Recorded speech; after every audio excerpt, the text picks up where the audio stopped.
Welcome, I'm Allison Baruti Sarbararia, and in this course I will be explaining the importance of early attachment between baby and caregiver.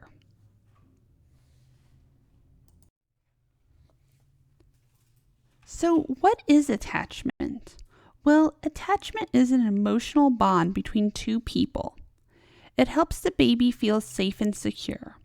Eventually, it will allow the baby to explore the world around her, interact with others, and form healthy relationships with peers and romantic partners. From the moment of birth, babies' brains are wired to seek out an attachment figure. This is often mom or dad or whoever's the primary caregiver for baby, and bond with that caregiver. Through touch, oxytocin, or the love hormone, is released by the baby's body and shapes how the baby's brain is wired. Through sensitive caregiving, the baby learns to trust the world, and this sets the stage for a baby to grow and learn and develop. These early bonds with caregiver through repetition become attachment styles, and baby can become securely or insecurely attached, which we'll discuss more in just a moment. So secure attachment is an attachment style. And secure attachments early in life are related to a number of positive outcomes for baby, such as healthy relationships throughout life. Babies with secure attachments become preschoolers and school-age children with more positive peer interactions.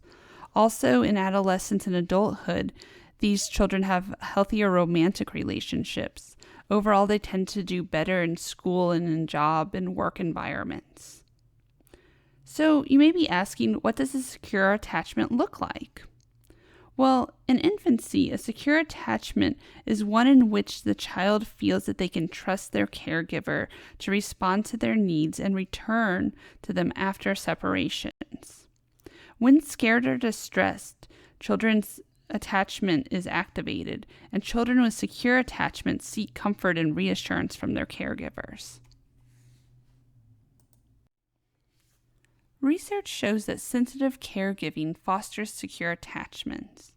It doesn't mean getting it right every time, but it means continually trying while soothing the baby.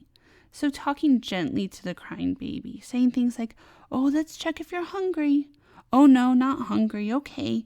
Well, maybe you have a wet diaper." "Oh, diaper's dry. Okay, let's see. Maybe you're cold. We can swaddle you."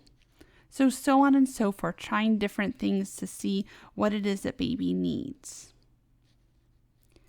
And babies actively reach out to caregivers for interactions. So babies do this through cooing, by looking at caregivers, smiling. And when adults respond back with similar vocalizations or facial expressions, this back and forth is called serve and return. And this really helps wire the baby's brain in healthy ways to help the baby develop.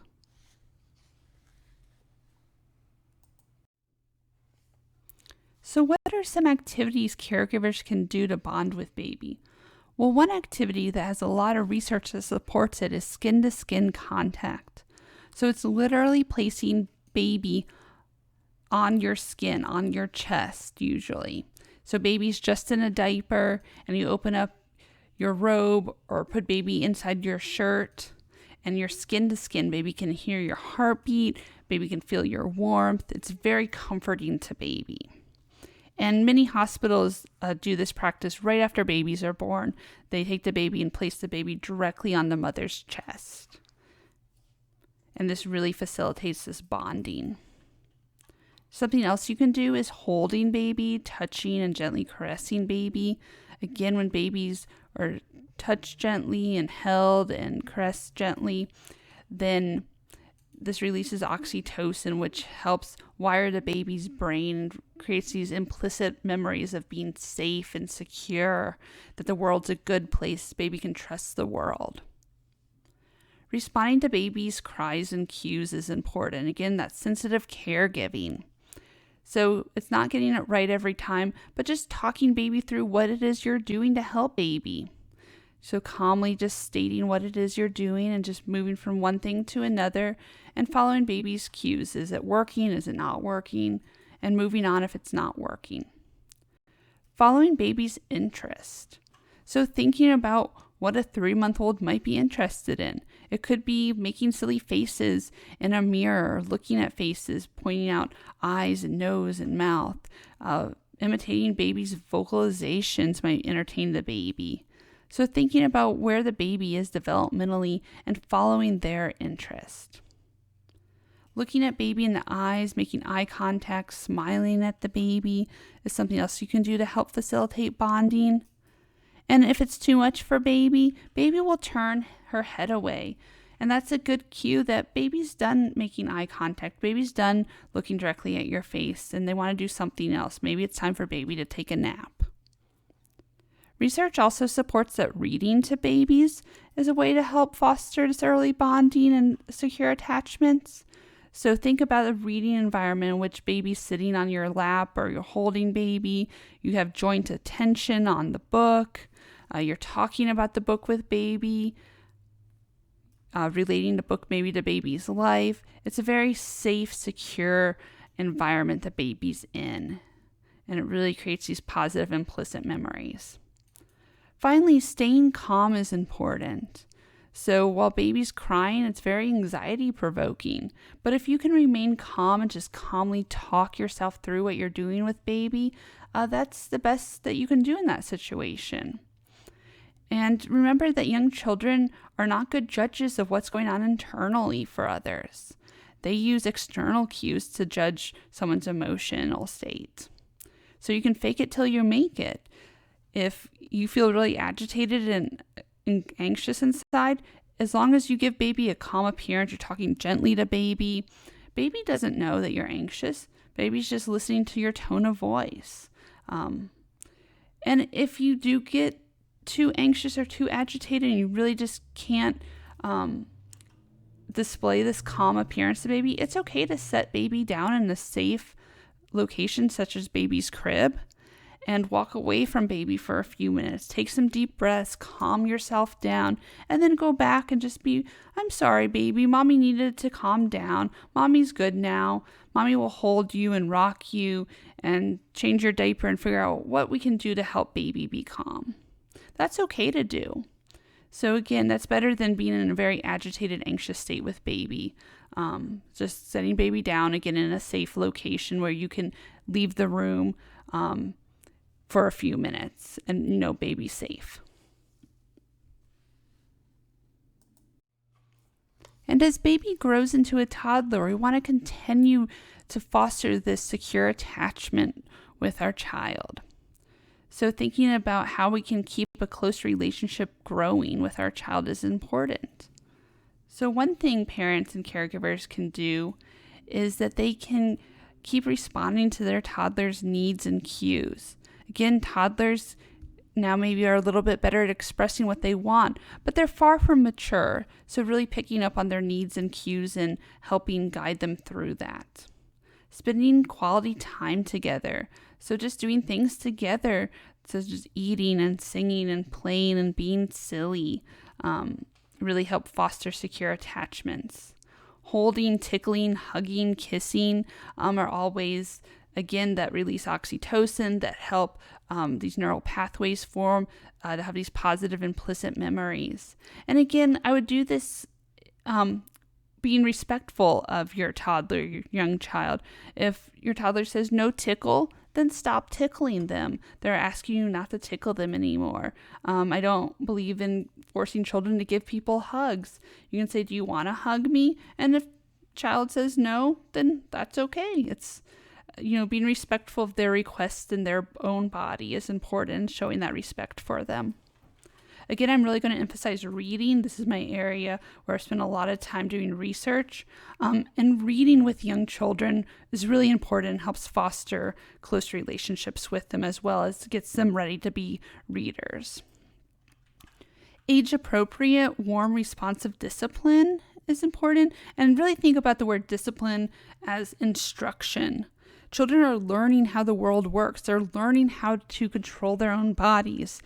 They're learning about actions and consequences. This is all new to them. So really being an instructor and helping them work through these different scenarios and these different situations that they find themselves in is important.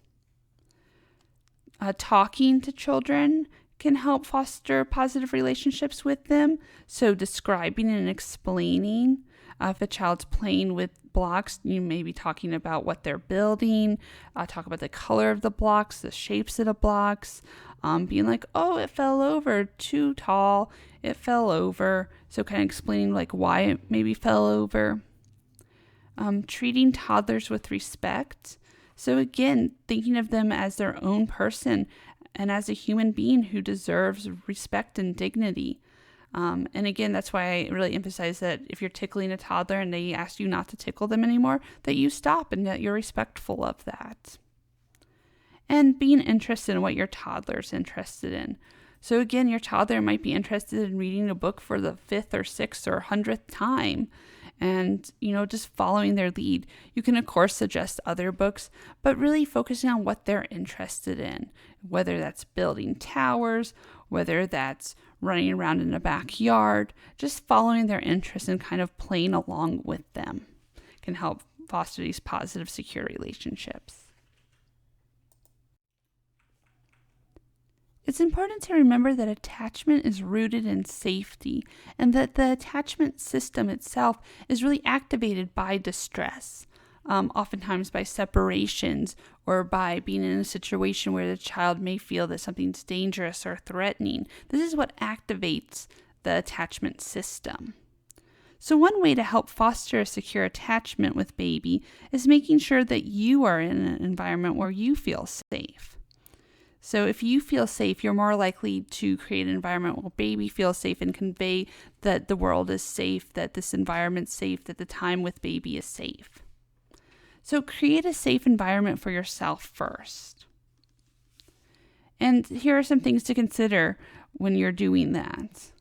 So think about, what do I need to feel safe? Maybe that's having other people around. Maybe that's being in a place that's soft. Maybe it has to do with dim lighting. But creating environments in your home where you feel safe. Think about who in your life are safe people and try to surround yourself with those people. There are people who we feel safe and secure with, and there are some people that we don't, that we feel uncomfortable with, or we feel that are maybe threatening to us. Maybe not in a physical way, but in a psychological or emotional way. They may be threatening, and trying not to interact as much with those people if possible. And of course, if you're in a relationship where there is physical or emotional abuse, seeking help in those situations. And thinking about, when do you feel the most safe? So what are the situations that help you feel safe? And maybe trying to make an environment for baby where baby feels safe too, reflected on what helps you feel safe. And then thinking about, how do you know that you're safe? And again, using that as a way to create a safe environment for baby.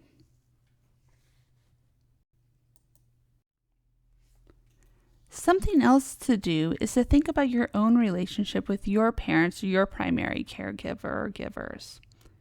Even if you didn't have the best relationship with them, try to think about what you have learned about parenting. What are the things that you want to repeat? What are the things that you hope to change? Really being intentional about our parenting helps us to be the best parents we can be, and helps us to help our own children learn, grow, and develop in healthy ways. So taking a few minutes to really reflect on the parenting process, what we've learned about parenting, what our hopes and aspirations are for parenting, and what are some things maybe we want to avoid. And if your parents or caregivers are still living, thinking about talking to them about your own experience as a child, and if that's something that's healthy and safe for you to do, that might be a way to help you think about your own parenting as well. Thank you for spending this time with me. Again, if you have questions, you can email me at positiveparentingperspectives@gmail.com. You can also post questions at positiveparentingperspectives.com. Thank you.